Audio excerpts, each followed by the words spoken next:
Blake's told you all about the Dark Side of the Moon before, but when we got this one in with the Sedna gold bezel, I just had to tell you about it. Coming up.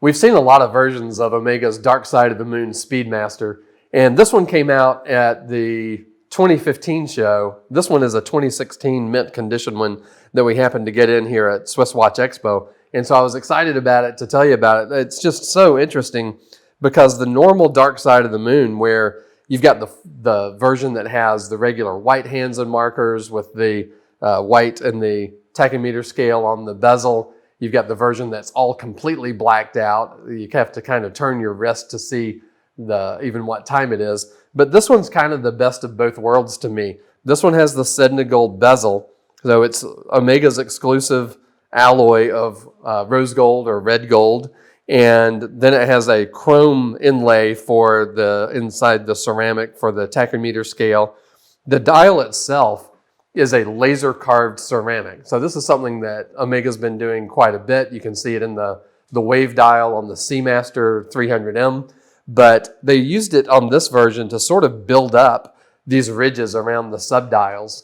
And it's a gray dial, it's not a black dial.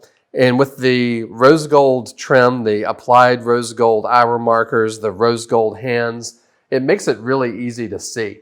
And I just took this into a dark office and looked at the loom. The loom's really bright. The hands, of course, are thin, as they normally are with a Speedmaster. And the hour markers are thin, but it's really bright. You can see it real easily. It's sort of a green glow of superluminova. But the overall look of it, I think, is just really eye-catching. It's real easy to read. And of course, all the normal things you expect from a Dark Side of the Moon ceramic-cased Omega Speedmaster are all here. It's the 44.25 millimeter case diameter. You have the brushed finish on all the different facets. We have the lyre-shaped lugs that they've done for 50 years or more. When you look at the functions of it, they just work perfectly with the design of the watch. It has the date at 6 o'clock. When you're operating this one, it's super easy to live with because you don't have to unscrew anything to use it. You can see the chronograph is running. That's because it's a vertical clutch system. It wouldn't hurt the watch to run the chronograph all the time if that's your choice. But if you decide to stop and reset and start again, it is a column wheel system, so there's not going to be any hesitation. It gives you a real strong, sure feel to the pump pushers that you don't have to unscrew to be able to use, but the watch is still water resistant to 50 meters. So it's a watch that you could really live with, and it can stand up to day-to-day living. It's anti-magnetic to 15,000 Gauss. It uses the silicone hairspring, and it has one of my favorite movements, as you know from watching these videos, the caliber 9300. It's a double barrel movement, so it doesn't lose amplitude as it exhausts the power reserve. It's a column wheel. It has all of this beautiful decoration. Omega calls it Cote de Genève in arabesque. It's just a gorgeous system that they use. The back crystal, which is also sapphire, the front and back are both sapphire, has a bit of a dome to it. So when you put it on the wrist, it does sort of stand up a little tall. It's about 16 millimeters thick, but even on my relatively thin wrists, you can see I can carry it just fine. It's really a great size watch for most people.